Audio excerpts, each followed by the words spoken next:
India daily 24/7 की इस खबर पर मुहर लग गई और टूट गया वो सीज फायर जो पिछले 30 दिन से जारी था। अमेरिका जो ड्रामा कर रहा था, उस ड्रामे से पर्दा उठ गया। अमेरिका और ईरान में सीज फायर टूट चुका है। विश्व जो शांति की उम्मीद लगाए बैठा था, अब वो उम्मीद भी धराशायी होती जा रही है। हमने वर्ल्ड नाउ में आपको पहले ही बता दिया था कि दोनों के बीच सीज फायर के बीच डील की संभावना बेहद कम है और हमले बहुत जल्द शुरू हो जाएंगे। ये चंद दिनों की बात है, चंद घंटों की बात है और आखिरकार हुआ भी वही। महज 1 महीने के अंदर सीज फायर टूट गया। 8 अप्रैल को समझौता हुआ था, 8 मई को हमले शुरू हो गए। पूरी कहानी आपको बताएं, लेकिन सबसे पहले देख लीजिए क्या क्या हुआ है, लेटेस्ट अपडेट, लेटेस्ट इंफॉर्मेशन क्या है। फिर उसके बाद देखेंगे कि अभी तक की जानकारी के मुताबिक दोनों तरफ से प्लानिंग क्या चल रही है। ईरान जो मिसाइल इस्तेमाल कर रहा है, उसकी तस्वीर इस वक्त आप देख रहे हैं। ईरान ने बाकायदा एक वीडियो जारी किया है। उसने दिखाया है कि होर्मुज में हाल में हुई झड़प के दौरान ईरानी सेना ने अमेरिकी 3 विध्वंसक जहाजों पर मिसाइल से हमला किया। ये वो जो तस्वीर है जो इस वक्त आप देख रहे हैं, ये वही जहाज है, अमेरिकी जहाज, जिसको ईरानी मिसाइल से निशाना बनाया गया और इसी जहाज से चूंकि ईरान के केश्म द्वीप पर हमला किया गया था, तो उन जहाजों को फौरन निशाना ईरान की तरफ से वहां बनाया गया। और ये तस्वीर इस वक्त आप देख रहे हैं उसी अमेरिकी जहाज की, जिसको काफी नुकसान की खबर है। इसमें यूएसएस ट्रक्स्टन है, यूएसएस मेसन है और यूएसएस राफेल पिराल्टा शामिल है। ईरानी मीडिया की माने तो ईरान ने 12 से 15 मिसाइल और दर्जनों ड्रोन का इस्तेमाल किया, लेकिन अमेरिकी सेंटकॉम ने पुष्टि की कि सभी खतरों को मार गिराया और किसी भी अमेरिकी संपत्ति को कोई नुकसान नहीं हुआ। जबकि ईरान ने कहा है कि अमेरिका को अच्छा खासा नुकसान हुआ है। वो खबरें छिपा रहा है, दबा रहा है, वो मीडिया कंट्रोल कर रहा है। अमेरिका ने भी हमलों का जवाब दिया, इसके बारे में भी बताएंगे आपको, लेकिन उससे पहले आपको बताते हैं जिन शिप्स को निशाना बनाया गया है वो शिप और उनकी खासियत क्या है।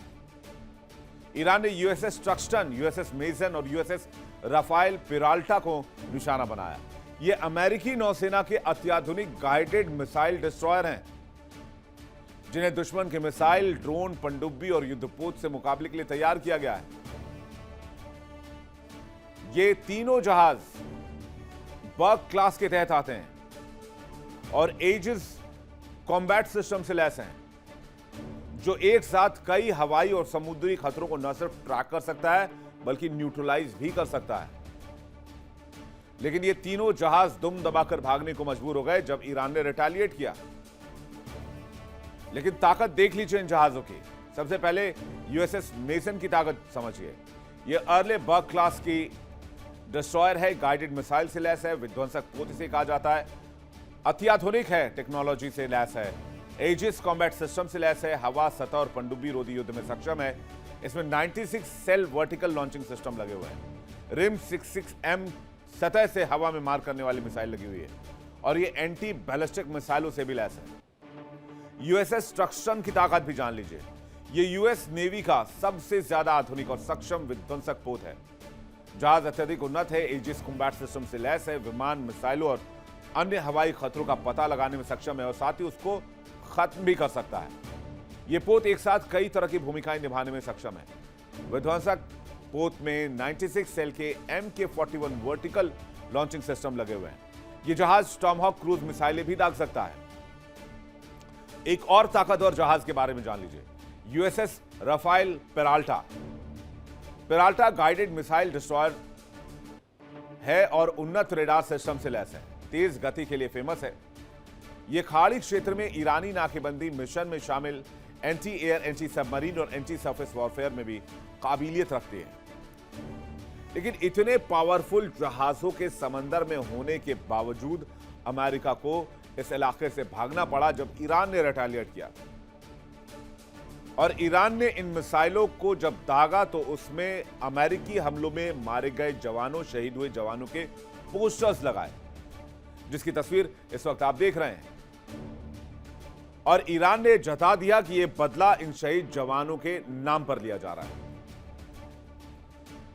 जब ईरानी हमले हुए तो अमेरिका बैकफुट पर आ गया।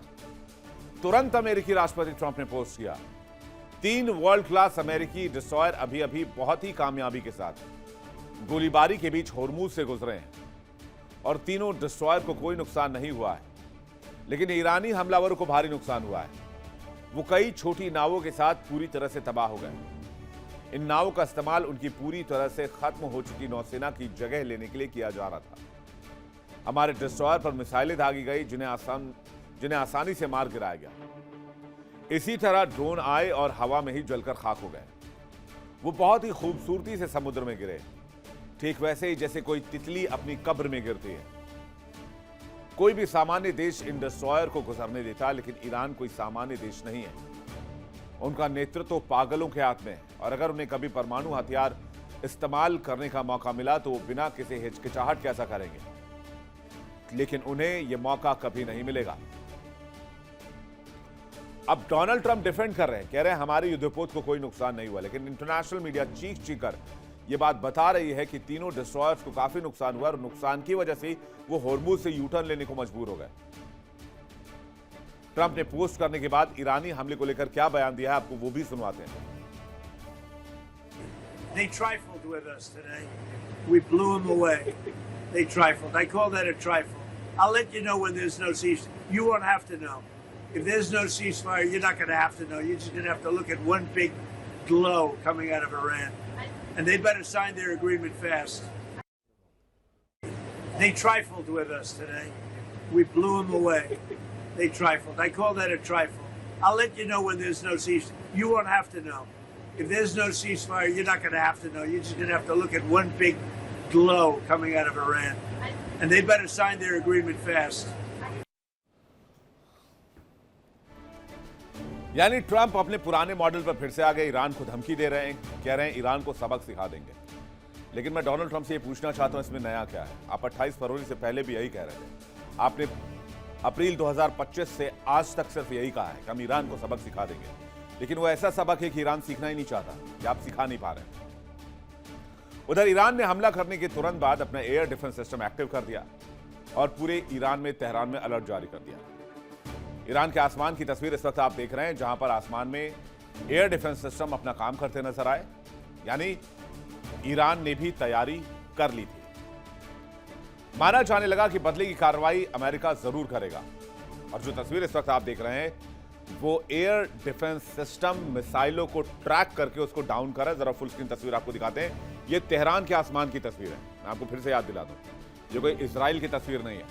यानी पिछले 1 महीने में ईरान ने, तेहरान ने जबरदस्त तरीके से एयर डिफेंस सिस्टम को एक्टिव किया।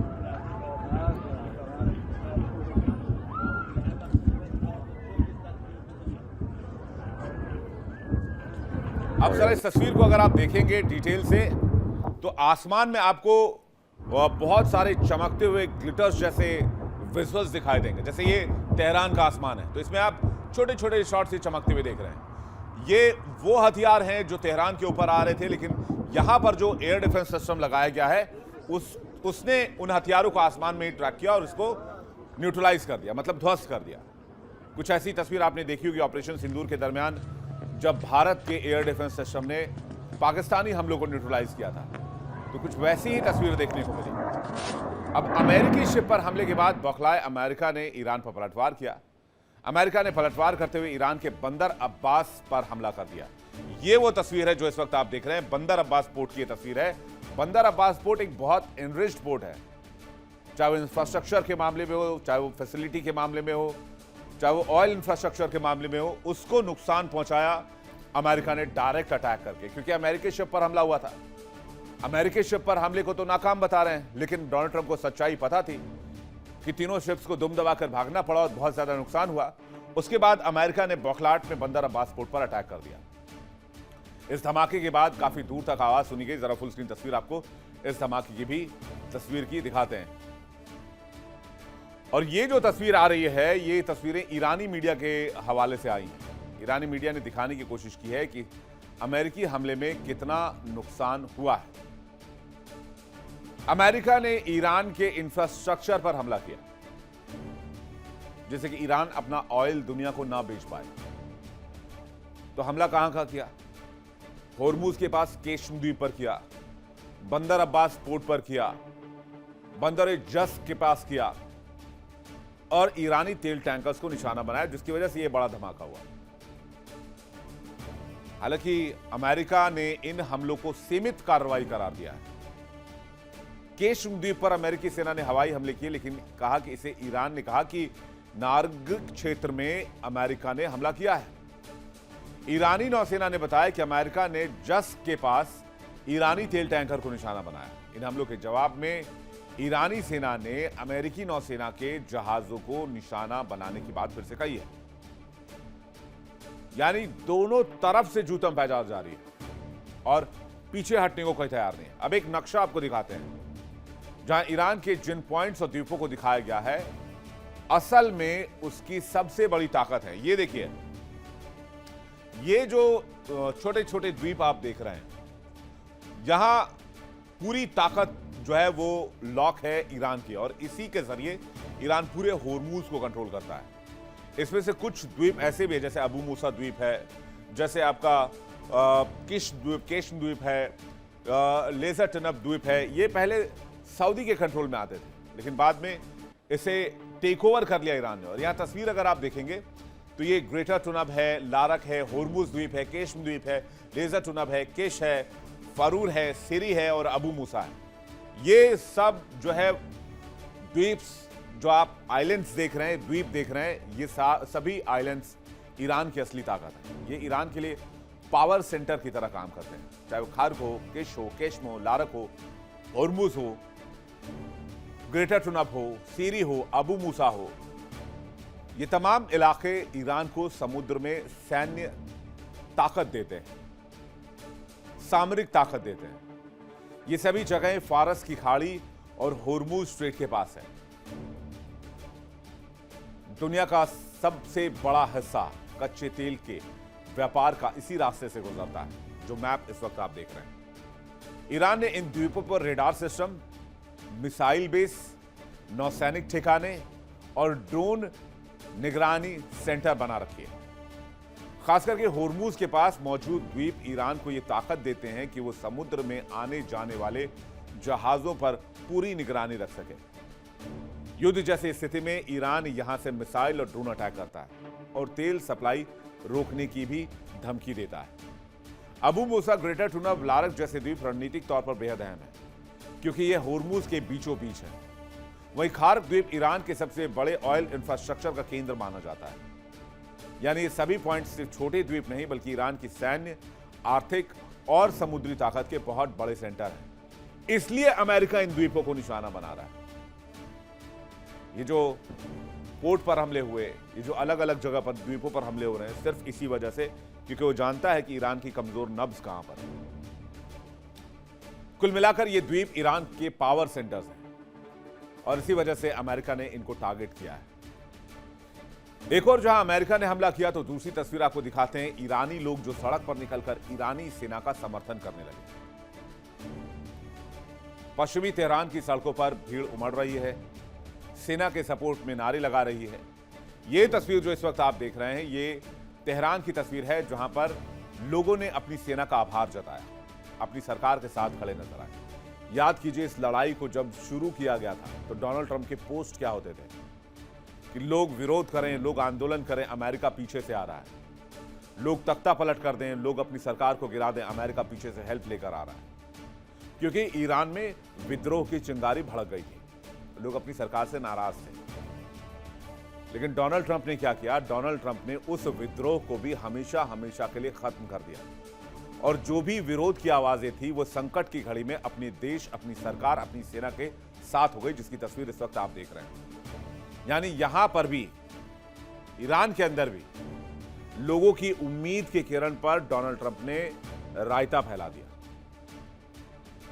जो भी उम्मीद वहां के लोगों की थी कि रिजीम चेंज हो जाएगा, सरकार बदल जाएगी, लोग खुद से विद्रोह कर रहे थे, लेकिन उस विद्रोह को भी एक गहरे अंधेरे खाई में धकेल दिया डोनाल्ड ट्रंप ने। और अब वहां की लोग वहां के रिजीम के साथ हैं, और जो विद्रोही ताकतें थी, जो सरकार के खिलाफ खड़ी थी, जो फ्रीडम की मांग कर रही थी, वो बैकफुट पर हैं। ईरान के फार्स प्रांत के लार शहर में सैकड़ों कारें इस्लामिक गणराज्य और ईरानी सशस्त्र बलों के समर्थन में राष्ट्रव्यापी रैली का आयोजन किया गया। पश्चिमी तेहरान की सड़कों पर लोगों की भीड़ उमड़ी।